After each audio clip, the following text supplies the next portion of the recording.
So our MPO is a metropolitan planning organization. We have a policy board who basically approves everything we do. So it's made up of the mayor and 2 city councillors, 3 county commissioners, the governor of Tusuke, and a deputy secretary from New Mexico Department of Transportation. So the MPO is involved in transportation planning for the region, and some of our biggest gain is related to the bikeways system. We did a bikeways master plan back in 2012, which is leveraging approximately $14 million through city and federal funding sources. So we're advancing the bicycle network pretty significantly already through past investments, but moving into the future where we're fine-tuning the network to make it more accessible to more and more people to have an opportunity to ride their bike as a form of transportation. So right now we're in the process of developing our long-range metropolitan transportation plan.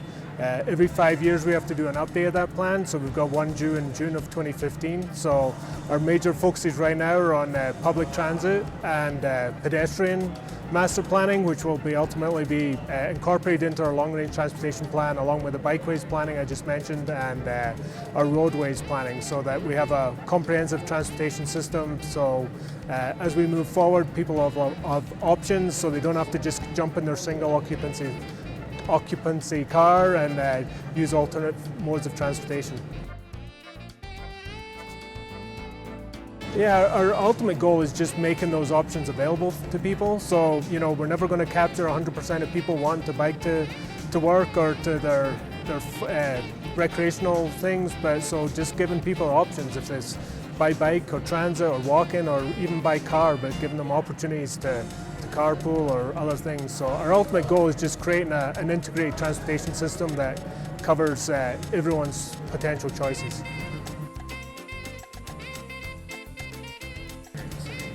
I think that the main thing that I'm the most proud of would be the gallons per capita per day reduction. So 101 gallons per capita per day is extremely impressive, and that's one thing that we can be really proud of within our city. In 1995, we were at 168 gallons per capita per day, and we've recently achieved a 40% reduction in 2013 at 101 gallons per capita per day. I think we want to look at outdoor irrigation, especially on a single-family residential level, and we're going to look at incentivizing outdoor irrigation rebates as well. I don't think that there's a conflict. Every single-family residential home is allotted a certain amount of water. We have a tiered system with our water rates, a Tier 1 and Tier 2. So Tier 1 in the summer is roughly 10,000 gallons. And then once you go over 10,000 gallons, you start to hit those Tier 2 higher water rates. So it's up to the homeowner how they want to manage their water use. So for example, if I had a very nice antique car and I wanted to wash it once per month with a hose nozzle, I could. Or if I wanted to grow vegetables, that's just how I manage my water budget and my water use. So right now we're generating about 18% of the city government's energy needs, and with the system outside, the 600 kW at GCC, the new photovoltaic system that came online at Buckman Direct Diversion, the city will move to 25% of its energy coming from renewable sources. The 25% equates to about 10.6 million kilowatt hours per year, and growth, we absolutely have to keep it moving forward. The first systems are always the easiest, right? The easiest to site, the easiest to build. The incentives have decreased a little bit, but I trust that John has got it figured out. I will be here to help him. We'll continue to build more renewable energy. Obviously, the goal is to get that number as high as we possibly can. I think there's opportunity still in different areas of city facilities. For example, there's a 10 million gallon water tank up across from La Tierra Trails that I think provides us with some additional opportunity to install a solar array there to kind of continue to power those water facilities and those water wells with solar systems. Sure, I can talk a little bit about vehicle replacement. The plan is to bring more efficient vehicles and ideally electric vehicles.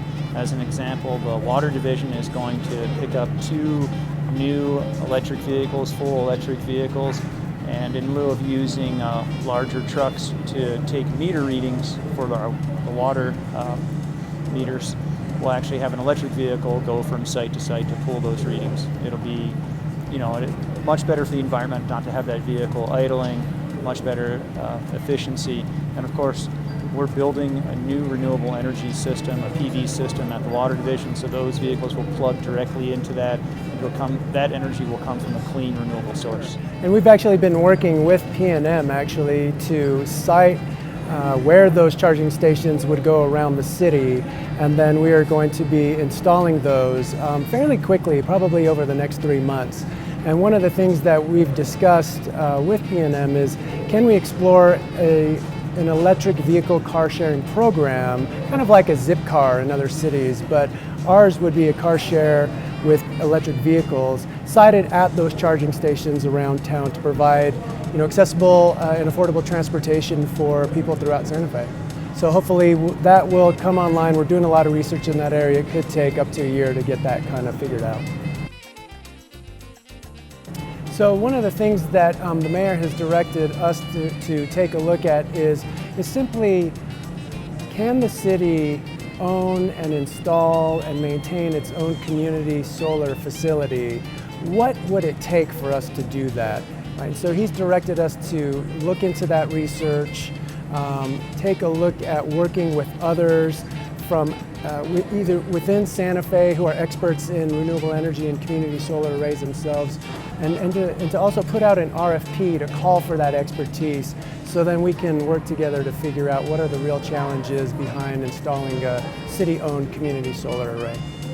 The only thing I would add to that is, so just the concept of community solar.